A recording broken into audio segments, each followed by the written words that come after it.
Thank you. It's a pleasure to be here, and it's always good to exchange opinions outside of the closed national circle. Also, always nice to have the pleasant task of keeping people awake after lunch. I am here as a former full-time journalist and still a regular contributor to Foreign Policy magazine in Romania and also other newspapers. And also sharing some of the experiences that the Aspen Institute, where I'm programs director, has, let's say, some of the opinions that we have collected at the Aspen Institute at the end of last year when we had our own seminar on making money while keeping quality in the digital age. And it was a regional seminar which, well, regional but also with guests from Denmark and the UK.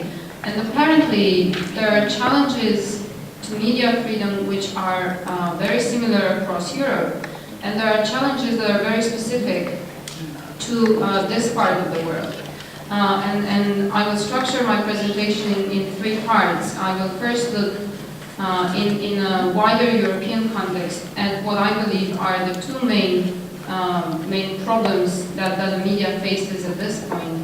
And that is one, the emergence of the internet.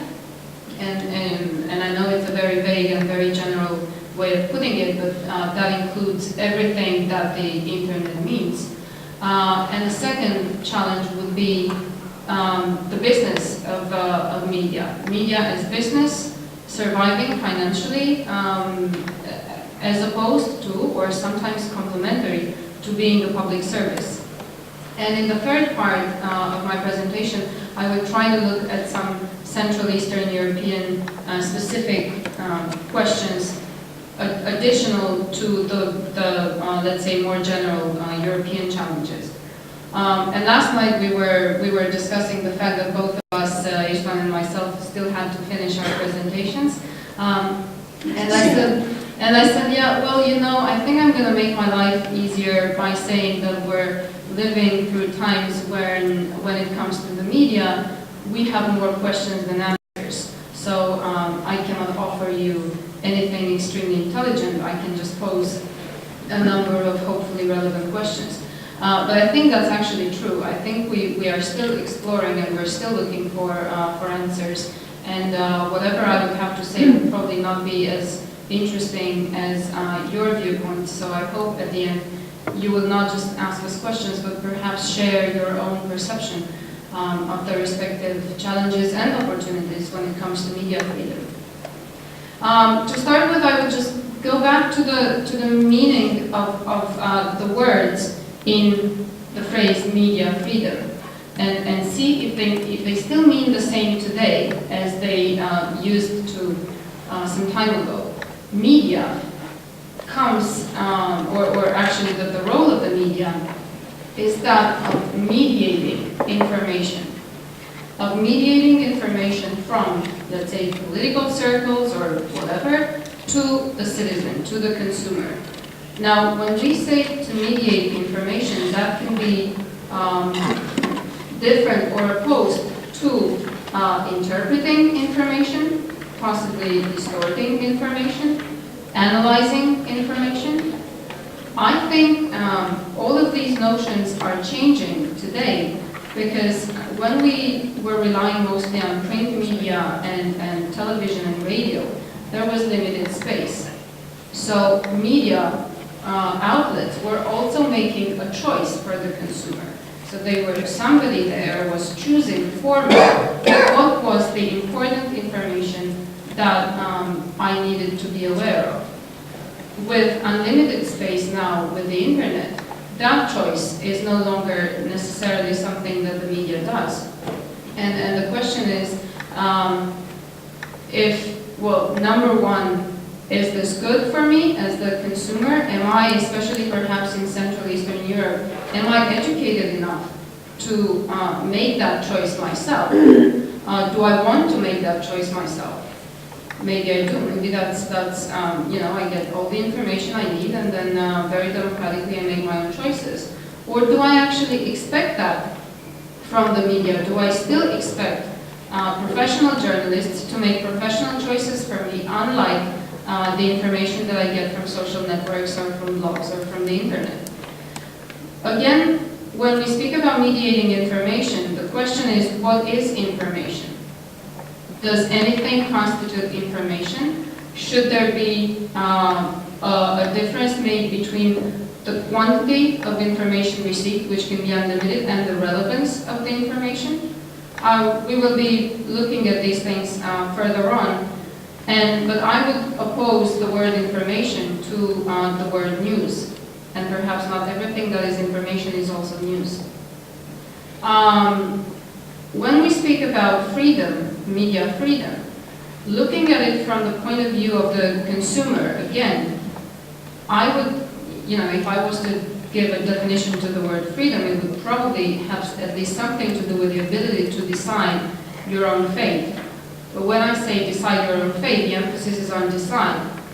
And to decide your fate, you would have to, first of all, understand what happens around you, then be able to put your own concerns on the public agenda and find yourself in the public agenda, so as to ultimately be able to influence the public agenda. Now, if the first part is missing, that of actually understanding and making sense of what goes on around you, then the rest of the cycle might be impossible as well. And referring here to the internet, I would focus on three features of any online media, which make it different from the traditional media that we were used to. The first one would be that it's fast. And fast, from the point of view of challenges to media freedom and media quality, also means that there's little time for accuracy very often. You know that when you get the information, if you don't publish it first, somebody will anyway. So, whether you check from free sources and so on is completely irrelevant. If you don't publish it, your competition will. There's also no time for proper analysis. And very often, everything keeps moving so fast, and there's all the time something new, that it is very hard to at some point say, stop. Let me, as the newspaper, the TV station, or whatever, try to make sense for you, my reader or my audience, of what's happening. I would look at this as the danger of 24-hour television news, for instance, and that's, at least it's a Romanian perspective. And I think in general, in Central Eastern Europe, we were so hungry for information that we consumed like crazy after the fall of communism. So we ended up with a huge number of newspapers, and with, I think in Romania, at some point we had, and probably still have, at least 3 or 4 24-hour news channels. But we don't have 24-hour news. I mean, and the 24-hour news channels, who were already competing amongst themselves, had to fill that airspace with something. So there was absolutely no question of relevance. It was simply a question of filling airspace. And then, under these circumstances, the truth has a tendency to become completely relative and to become a quantitative choice. Whatever comes up, like the Google mechanism, the first thing that comes up is the most frequently accessed link. Well, the most frequently displayed news on TV or online or whatever is probably true. That has become the definition of truth in very many media. The second feature that we can attribute to the internet is that there is little choice involved. There is no, as I was saying, since space is unlimited, there is no need for choice anymore. You don't have one page to fill with, let's say, international events. You can just post on your website whatever you want, and you can post it limitlessly. The consequences, I was saying, is that I, the consumer, have to choose by myself. Well, that is not very different from direct democracy, let's say. Everybody participates, everybody has access to everything. The only question is, when I have this overflow of information, am I equipped to actually make sense of what is relevant to me and what I can use it for? The last feature, the third one, would be access, and it's a natural consequence of the others. Internet is widely available, at least in Europe.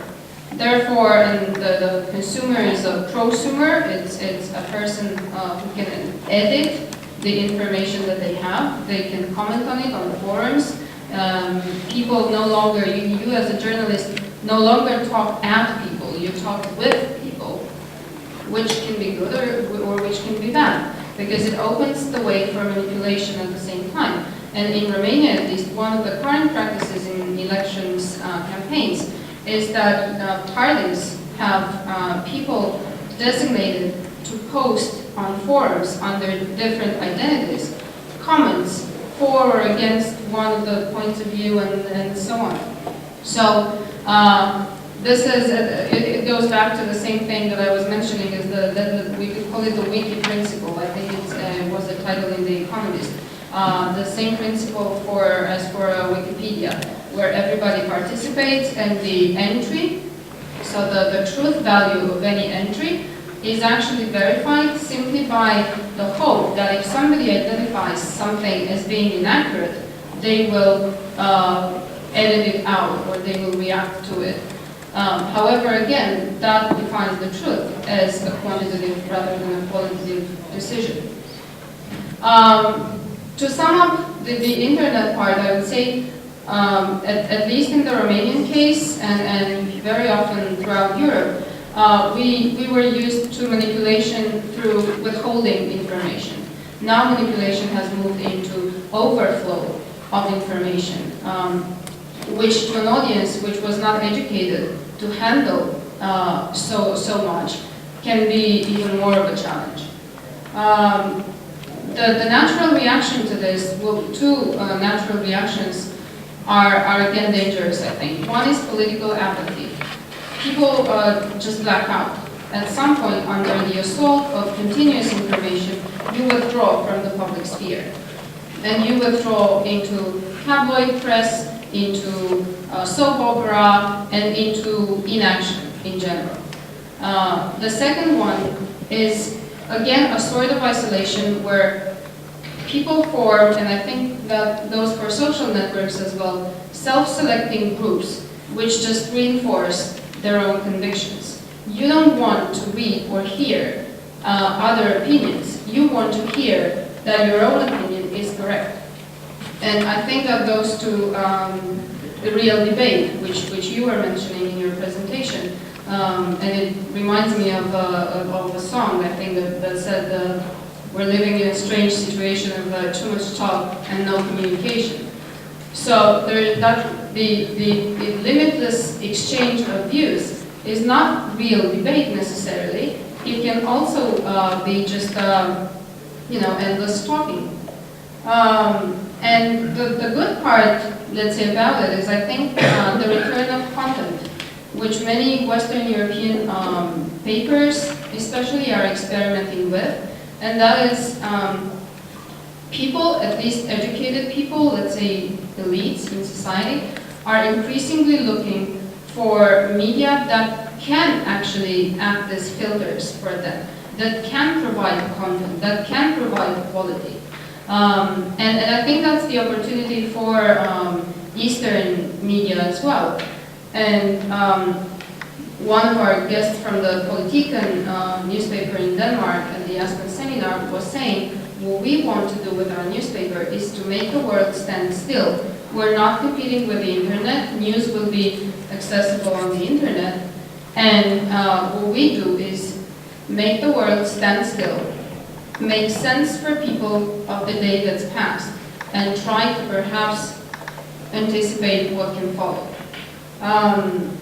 And that, I think, is also the chance for investigative journalism, for instance, because none of the blogs or social networks, citizen journalism is going to equal serious investigative journalism, which requires money. and bloggers will not do serious, in-depth investigative journalism just for the sake of it. And since we've moved a little bit to the business side, I think obviously one of the big problems is the advertising revenue crisis, which reduces drastically editorial independence. And the inaction of journalists was mentioned here. I think at least for the Romanian case, where journalists are low paid, the owners have been the first ones to discredit their own journalists, and they're mistreated as a class. Obviously, their negotiation power has decreased significantly, and it's very hard to oppose when you're not certain you're going to still have the job tomorrow. So I think just to finish, the main question when it comes to business is, unlike in Hungary, in Romania, we haven't really had, let's say, a law as aggressive as yours, although the press has been mentioned as one of the main threats to national security in our national security strategy. But it's been indirect through owners who use the press and lose money and deliberately accept this situation in order to just act as mouthpieces for different political forces and support their other businesses.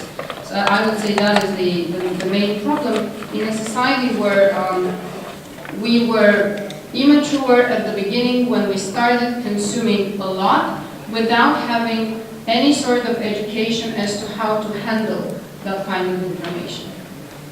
Thank you very much.